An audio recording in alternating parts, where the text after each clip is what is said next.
ರಾಜ್ಕುಮಾರ್ ಅವರು ನನ್ನನ್ನು ಯಾವಾಗ ಕಂಡ್ರು ಕೂಡ ನಮ್ಮ ಕಾಡ್ನವರು ಅಂತ ಕರೀತಾರೆ ಯಾವಾಗಲೂ ನನಗೆ.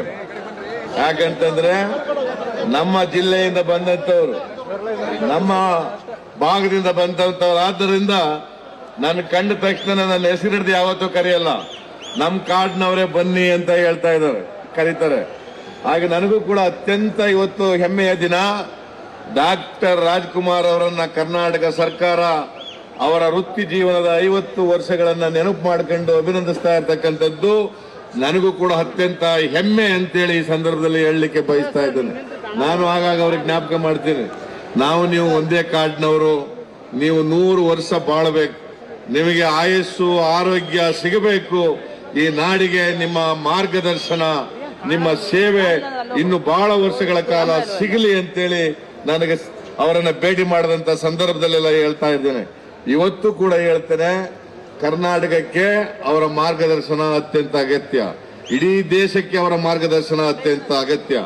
ಇವತ್ತು ಅವರ ಬದುಕಿನಲ್ಲಿ ಅವರು ನಡ್ಕೊಂಡು ಬಂದಿರತಕ್ಕಂಥ ರೀತಿ, ಬದುಕಿನ ಮೌಲ್ಯಗಳು, ಇವತ್ತು ಸಮಾಜಕ್ಕೆ ಬಿಟ್ಟು ಹೋಗ್ತಕ್ಕಂಥ ಮಾರ್ಗದರ್ಶನ, ಈ ಮೌಲ್ಯಗಳು ಇವತ್ತು ಮುಂದಿನ ಅನೇಕ ವರ್ಷಗಳವರೆಗೆ ನಮ್ಮ ಯುವ ಪೀಳಿಗೆಗೆ, ಮುಂದಿನ ಪೀಳಿಗೆಗೆ ಅವು ಆದರ್ಶ ಆಗ್ತವೆ ಅಂತಕ್ಕಂಥ ಮಾತನ್ನ ಈ ಸಂದರ್ಭದಲ್ಲಿ ಹೇಳಲಿಕ್ಕೆ ಬಯಸ್ತಾ ಇದ್ದೇನೆ.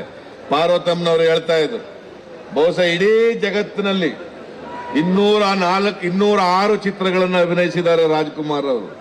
ಬಹುಶಃ ಜಗತ್ತಿನಲ್ಲಿ ಯಾವನೇ ಒಬ್ಬ ನಟ ಅಷ್ಟು ಚಿತ್ರಗಳಲ್ಲಿ ನಾಯಕ ನಟನಾಗಿ ನಟನೆ ಮಾಡತಕ್ಕಂಥ ಚಿತ್ರಗಳು ಎಲ್ಲೂ ಇಲ್ಲ ಅಂತಕ್ಕಂಥ ಮಾತನ್ನ ಹೇಳ್ತಾ ಇದ್ರು.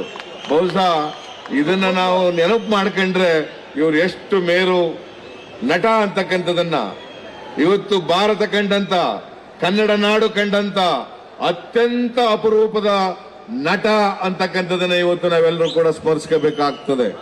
ಬಹುಶಃ ಕರ್ನಾಟಕದಲ್ಲಿ ಇನ್ನೊಬ್ಬರು ಅವರಿಗೆ ಸರಿಸಾಟಿ ಆಗ್ತಕ್ಕಂಥ ನಟರು ಹುಟ್ಲಿಕ್ಕಿಲ್ಲ ಅಂತಕ್ಕಂಥದ್ದು ನನ್ನ ಅಭಿಪ್ರಾಯ.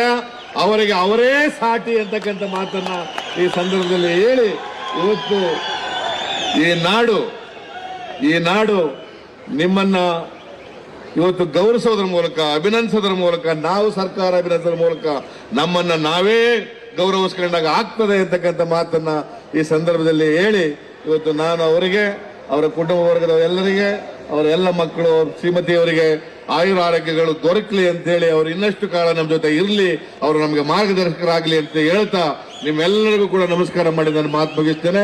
ಜೈ ಹಿಂದ್, ಜೈ ಕರ್ನಾಟಕ.